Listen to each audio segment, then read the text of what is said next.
77 WABC and Bergen Newbridge Medical Center honor the life of legendary broadcaster and our friend, Ernie Anastas. Hi, it's Ernie Anastas. You know, your thoughts can affect how you feel. Bergen Newbridge Medical Center is the largest hospital in New Jersey, providing comprehensive, equitable, compassionate, and high-quality emergency inpatient and outpatient medical care, plus mental health services and substance use disorder treatment. The Bergen Newbridge team can address your total health needs in one convenient location. Call 201-225-7130 for an appointment or newbridgehealth.org. Dr. Oz is doing an incredible job working alongside Bobby Kennedy, President Trump, the fraud issue that continues to plague America. I have a friend who works for J.D. Vance, and she helped set up this big rally in Bangor, Maine 2 nights ago. And he talked to the fine folks of Maine about fraud. And Anthony D'Esposito was on the show all the time. Labor Department, he's uncovered fraud. And Lee Zeldin, EPA, he's uncovered a lot of fraud. So it's become a very, very big issue here in the country. So, Dr. Oz, first of all, you look very handsome as always. Good to see you. But let's start right there because, if I'm correct, I just mentioned J.D. in Bangor, Maine. You're about to do a press conference with J.D. Vance coming up on Wednesday, right? Well, we just had a big announcement with the vice president. He leads the White House anti-fraud task force. So we're doing constant events, trying to make it clear to the American people, but more importantly to the fraudsters that we're after them. So we don't want them walking away. We want them running away from us. And that's because we have all arms of government working together, which historically has not happened with fraud. In the prior administration, quite transparently, there wasn't a lot of interest in fraud. They just didn't think that was a big deal. They weren't focused on it. But when you don't focus on something bad like fraud, the gangsters, and there are gangsters literally involved in this, organized criminal syndicates, they take advantage of the system. So we announced this week that we're going to defer payment of $1.3 billion to California, and that we are continuing to worry about hospice and home health care. So we're going to put a nationwide moratorium on all new programs. If you're already on these programs, you're fine. But no new programs until we figure out how it got so bad and what the problems are. And let's just give one concrete example. Here in New York State, where we're sitting right now, the number one job in the whole state said, number one job, personal care service. That means that we're paying kids to carry the groceries upstairs for their parents. We're paying the neighbor's kid to drive you to the doctor's office. Now, there's some times when that's a good investment because it keeps you out of a nursing home. But when you have very weak guardrails, bad people take advantage of the system. And that's why we had to ding California and defer that money to $1.3 billion. And that's why we have to audit a lot of states. And it's not just a blue state problem. Red states have issues as well. We've written letters we actually wrote a letter to Maine, where the vice president was, because they have a lot of fraud up there. Ohio, too. Ohio has fraud. Florida, there's twice as many durable medical equipment suppliers in South Florida than McDonald's. Yeah, there's got to be, because there are so many retirees and old people being taken care of down in Florida. It's going to have to happen, I understand. I think I saw something this week, Dr. Oz, in Los Angeles, where they had these big buildings that they claimed were being used for hospice, and there was nobody in them. Nobody. So hospice, beautiful program created 40 years ago to take care of folks who have cancer that's terminal. They're going to pass. They want dignity. So you give up your Medicare, you get hospice. Great. 1/3 of all hospices in the entire nation in Los Angeles, not California, just in L.A. Now, if sitting here in New York, I think, well, how's it possible they have 1/3 of all the hospices in the whole country? That's not true in New York, so something's wrong. And in fact, the governor of California, Newsom, was warned by their auditors years ago that they had a growing fraud problem with hospice, did nothing about it. Russian organized criminal elements are involved in this. Many of these cluster in buildings that are empty. Nothing happens. No patients are seen. Or if they are seen, they're not taken care of. Doctors sell their souls, their licenses, to lie that people are terminal, to pretend that they're eligible for these benefits. And they steal billions of dollars from the federal taxpayer. Remember, what we're really saying is if California tolerates fraud that comes from the federal government, that means people in New Mexico, Mississippi, and New York are paying extra tax dollars to make up for the fact that California doesn't care. Can you explain to my audience, because a lot of my audience are just regular guys. They used to like to listen to sports talk radio. They came to, because that's where I was, and they came to listen to me now because I'm a regular guy. Why? It's true. Why are these politicians doing that? Why does Gavin Newsom allow that in Los Angeles, in California? Why do we just see Tim Walz in Minnesota? Why are they on the take Are they nervous? Have to deal with some pretty bad guys? Why are politicians allowing this in all of our states across our country? Well, there are a couple of factors. There's no question that in Minnesota, there could have been political considerations. You're going to lose a big vote from the city. A lot of Somalians, very politically active, would have been upset with him if he'd taken out their main source of income in some of the communities, abroad, Leering centers. In California, I don't know what happened, but at the end of last year, as an example, there was an opportunity for them to shut down hospice fraud, and the governor at the last second, it had gone through the whole process. The health department wrote the rule. Governor pulled it down. Don't know why. But let me give you a hypothesis. I don't think fraud is a flaw for some governors. I think it's a feature. And let's just pick on New York. The number one job in the whole state is personal care services, right? Yes. Which means instead of letting these people go unemployed and having to pay unemployment insurance coverage for them, you can just get them on the federal dole, have the federal government pay for their salary for carrying groceries, and that you can tax that income. But also now we're learning that the unions are actually getting engaged and they're unionizing these personal care services folks, which means you have now a very politically active organization funneling money through union dues to one party. So it's political patronage. And I think at its very core, that's why some governors aren't serious about this. Other governors just haven't focused on it. They're running sloppy administrations. Some are not as good as others in dealing with these issues. But listen, when we write letters, and I did, to 50 states last week saying, within 10 days, tell me, are you willing to check to make sure all the providers are valid, that they're legitimately allowed to provide these services? Every state wrote back and said they would do it. Mm-hmm. Because the reality is, and I think people realize, this is not a Democratic or Republican issue. Both parties want to fix this problem because it's embarrassing if you're a Democrat that you want to have all this largesse, give all this money in the social programs, and it's getting stolen. Republicans are angry about this process because they expected it to happen. So now it turns out that their fears were validated. We got to deal with it. And major issue here in New York, which I know you're heading, is Medicare, Medicaid, a lot of fraud coming from those programs. What we think is $100 billion of fraud in the health insurance industry, in Medicare and Medicaid. Let me put it in context for you, Sid. If you're working your tail off right now and you're expecting that Medicare will be there for you when you retire because you've spent your whole life paying into it, that 2.9% on your pay stub, that's what it's for Medicare. So we will double the life expectancy of Medicare's trust fund if we take the fraud out of the system. Double it. Wow. It'll be there for you. Wow. You'll be able to retire and have the social safety net intact for you. I'm also reading about something you're doing which is really important, and New Yorkers know this story very well, Dr. Oz. You're announcing a new healthcare coalition on prior authorization. So we got a guy in a jail here in New York who's a hero. He's a hero. He's beloved. His name is Luigi Mangione. And what did he do? He committed murder in the most cowardly fashion. He shot a man in the back, a man who was a father of two, a man who worked in the healthcare industry, who, by all accounts, was a very, very nice man.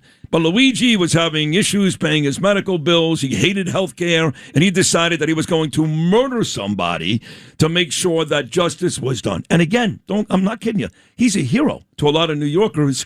Tell me about prior authorization, what that means moving forward, because the Brian Thompson story relates just to this.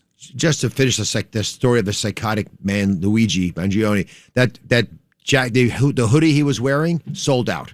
Is that right? Yes. People like the idea that you could murder someone because they don't like the system. And the man he murdered, he didn't even have insurance with him. It's a different company.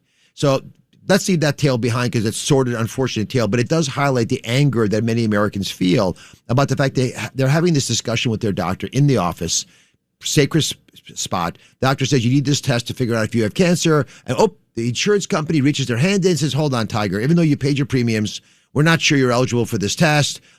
We'll get back to you in a couple weeks. Well, you're sitting around trying to understand if I have cancer or not that whole time. You're in pain, you don't like it, and you actually paid your bills. So we have asked every insurance company, this is all about the president. President said, you know what? Yeah, you can make laws. Yes, you can make rules, but use the power to convene. Just use the force of personality. Go in there and negotiate. So we went to all the insurance companies and said, the president doesn't like this prior auth stuff. Can you fix it yourselves without us having to get involved? If you do, we'll give you safe harbor. We'll protect you so you can actually get the job done. All the insurance companies came to the table. We've covered down the vast majority of Americans with insurance companies wanting to dramatically change prior authorization, which, by the way, does reduce costs, but it's done wrongly at times.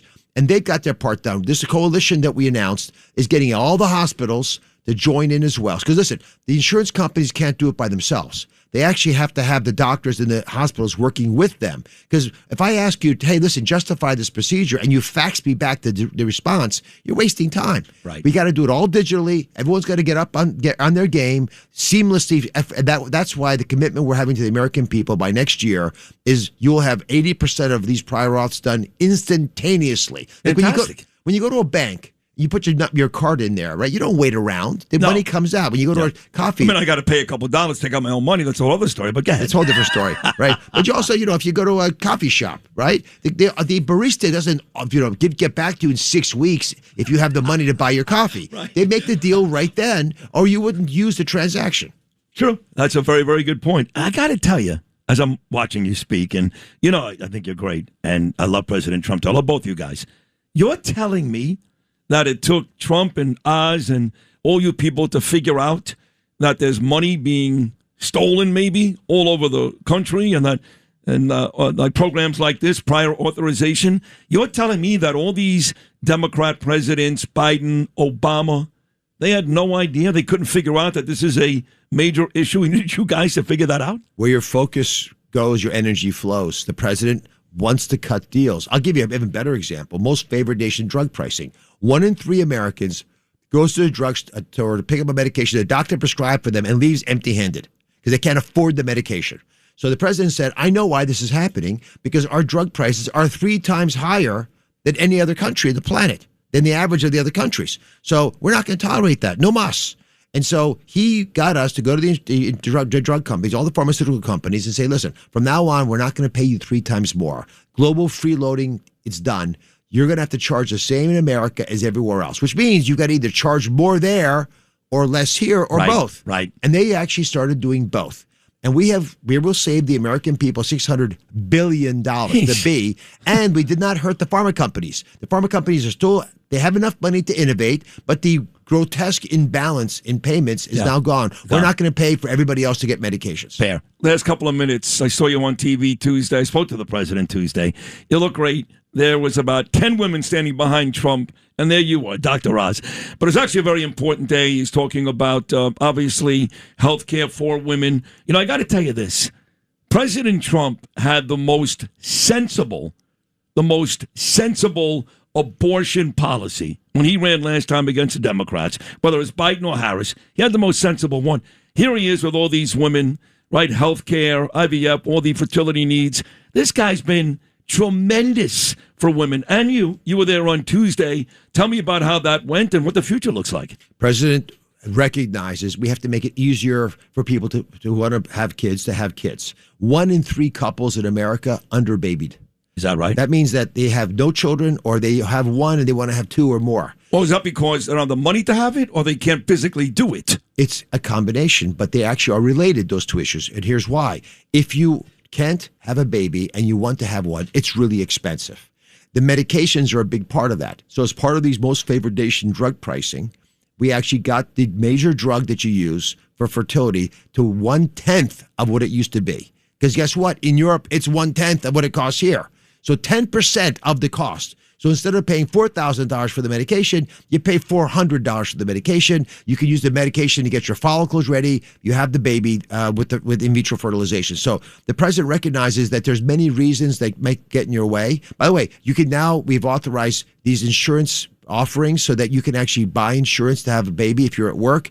Most companies don't cover it. Now we have a skinny bundle, a small little extra add-on like a dental policy or a vision policy that a company, if they want to provide that service to their workers, because guess what? Me and you don't need fertility services.